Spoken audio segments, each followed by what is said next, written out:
Hello, আসসালামু আলাইকুম aunty.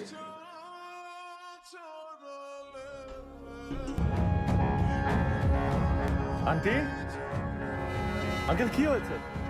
হ্যাঁ, আমাদের সব শেষ হয়ে গেছে। কি হয়েছে আন্টি? হ্যাঁ, এটা মনে হয় বাঁচবে না। ঋতুর কি হয়েছে? এটা মনে হয় বাঁচবে না। কি বলছে না কেন? কি হয়েছে? আপনি বাইরে যে কথা বলুন, এখানে কথা বলা যাবে না। আইসিইউর সামনে চিৎকার চেঁচামেচি করা নিষেধ। আমার মেয়েটা সারাটা রাত ঘুমায়নি। আমাকে আর ওর বাবাকে সারাটা রাত জ্বালাতন করেছে। কিভাবে সাজবে, কানে কোন দুল পড়বে, চুল খোলা রাখবে না বেঁধে রাখবে, হাজারো প্রশ্ন। আমি ওর বাবা অবশ্য ওর এই ছেলে মানুষই দেখে মজাই পাচ্ছিলাম। মাঝরাতে এসে সে আমাদের বলল সে তার নাম পাল্টে ফেলবে। মা, দরজা খোলো।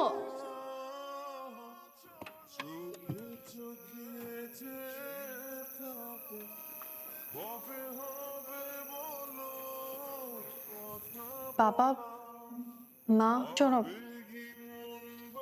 একটু আগে আমি একটা ডিসিশন নিয়েছি। কি ডিসিশন বল? আমি ঠিক করেছি আমি আমার ঋতু নাম পাল্টে ফেলবো। আমার নাম রাখবো বৃষ্টি। হঠাৎ এই সিদ্ধান্ত নেওয়ার কারণটা কি?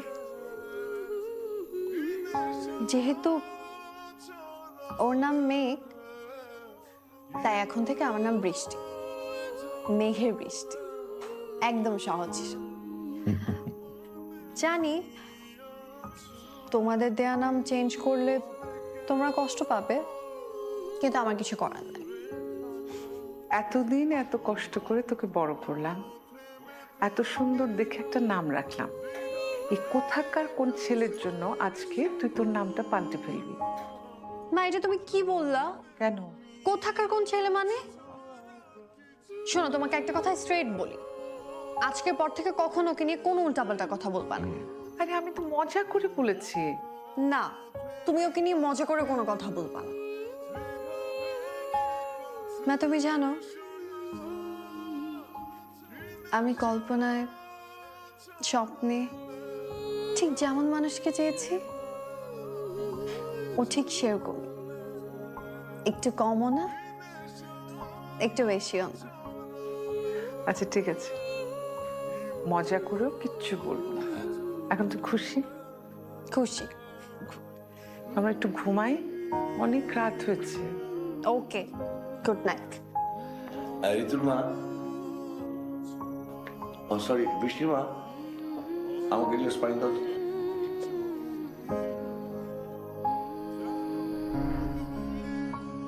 আমার মেয়েটা যে তোমাকে কত পছন্দ করে তুমি সেটা জানো না। তোমার সাথে ও খারাপ ব্যবহার করেছিল না, সেটা দেখার জন্য তুমি কিভাবে রিয়াক্ট করো।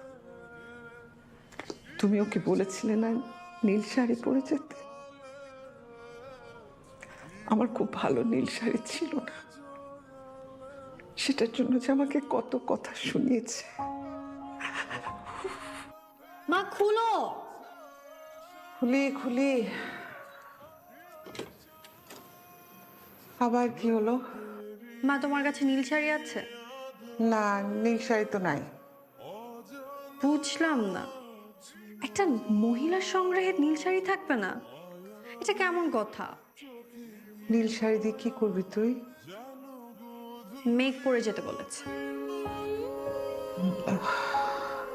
আমার অনেক রঙের শাড়ি আছে, ওখান থেকে একটা পরে যা। হ্যাঁ মা, তোমার সব রঙের শাড়ি আছে, অথচ নীল রঙের শাড়িই নেই। এখন বুঝলা তো তোমার রুচি কত খারাপ? আমার রুচি খুব খারাপ, জঘন্য। এখন তোর নীল শাড়ি লাগবে? ঘুমাতে যা, দয়া করে আমাকে একটু ঘুমাতে দে। সকালবেলা মার্কেটে নিয়ে যাব, নীল শাড়ি কিনে দেবো। মা, সকালে ওকে নিয়ে মার্কেটে গেলাম, নীল শাড়ি কিনে দিলাম। এর আগেও কখনো শাড়ি পরেনি, অনেকক্ষণ ধরে ওকে শাড়ি পরিয়ে দিলাম। কি সুন্দর লাগছিল আমার মেয়েটাকে। আমরা তোমার কাছে যাচ্ছিলাম, রাস্তায় হঠাৎ ফুলের দোকান দেখে ও গাড়ি থামাতে বলল। পারভেজ ভাই দাঁড়ান। কেন? মা তুমি একটু বসো, আমি মেঘের জন্য ফুল কিনে নিয়ে আসি। আমার অফিসে যেতে হবে, তোকে নামিয়ে দিয়ে কিন্তু অফিসে যাবো, একটু তাড়াতাড়ি করিস। হ্যাঁ, ওকে। সাবধানে।